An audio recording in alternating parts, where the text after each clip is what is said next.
DJ Ferris. It's Chicago, nigga. It's the real one. Hit me. Only one is pulling shit. Let's get to sports talk. Hyping expectations for Tampa Bay right now?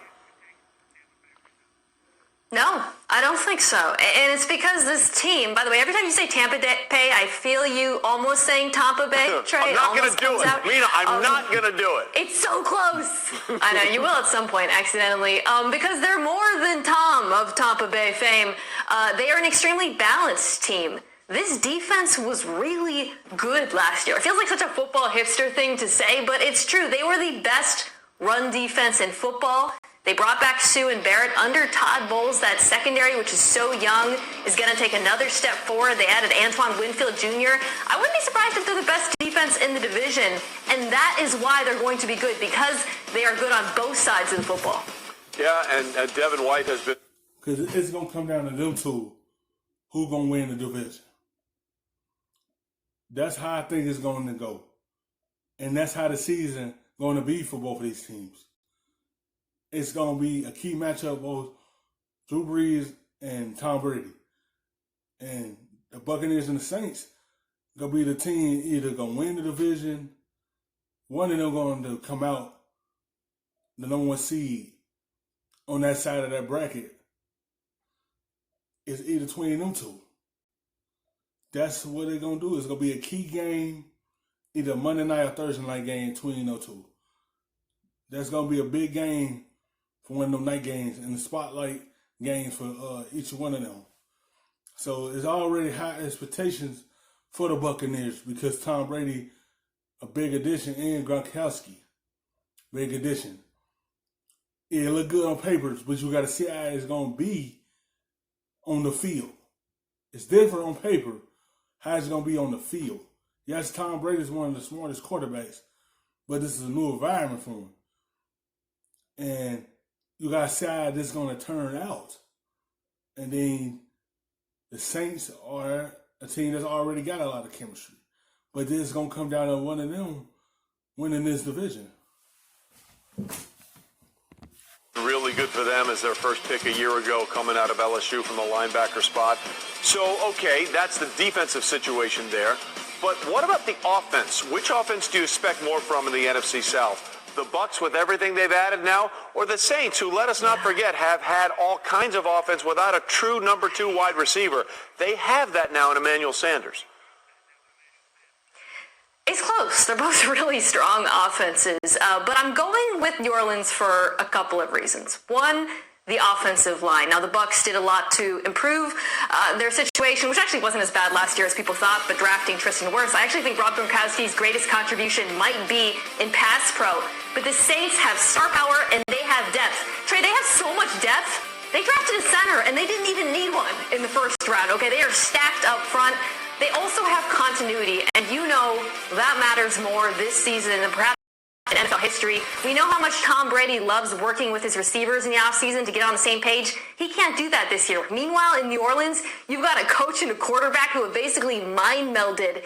This is their year. They have worked together for so long, and I think they're all in this season. And one draft pick that... And that's the thing he needed. But since this going on, it's stopping him from doing that. It's stopping him to connect with his wide receivers.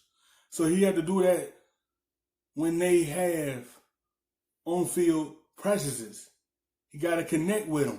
But he do that in the off-season, but he can't this time. Because Sean Payton and Drew Brees been together so long, they already know what they're going to do.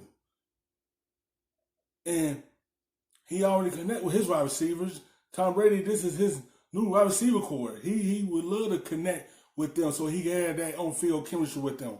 But he got to do it once this thing is over with and they can get back to their practice facilities and try to get their chemistry down pat before the season starts up. Because everything is new for everyone in Tampa. Nobody's talking about for the Saints was the tight end Adam Troutman out of Dayton. This kid could not have fallen into a better situation with the way Sean Payton and company are going to use them. So if on May, whatever it is, Mina Kimes, you had to go out on a limb May 7th and predict who is going to win this division. Are you going with the Saints or are you going with the Bucs? I want to say I think they're playoff teams. That's a disclaimer. Here comes a disclaimer.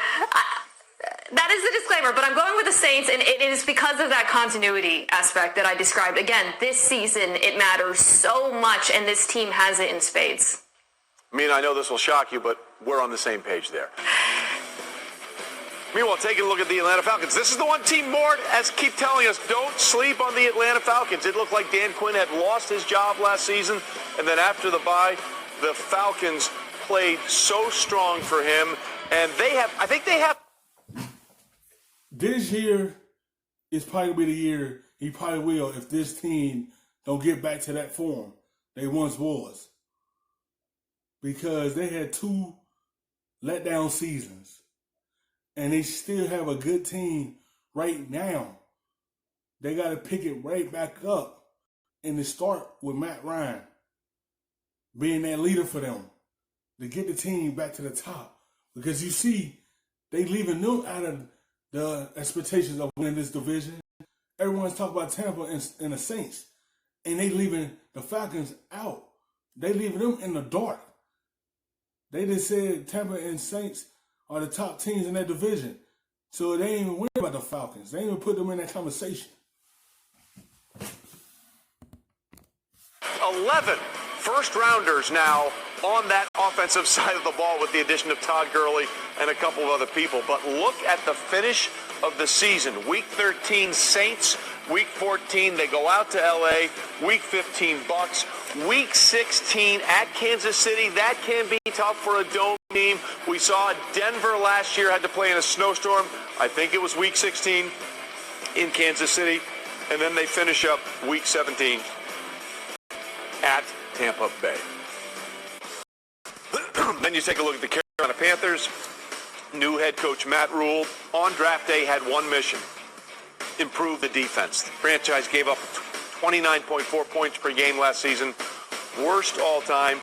Matt Rule, coming from Baylor, he's had a great job rebuilding both the Temple program and the program. Used all 7 draft picks on the defensive side of the ball, including Derek Brown, the huge defensive tackle out of Auburn.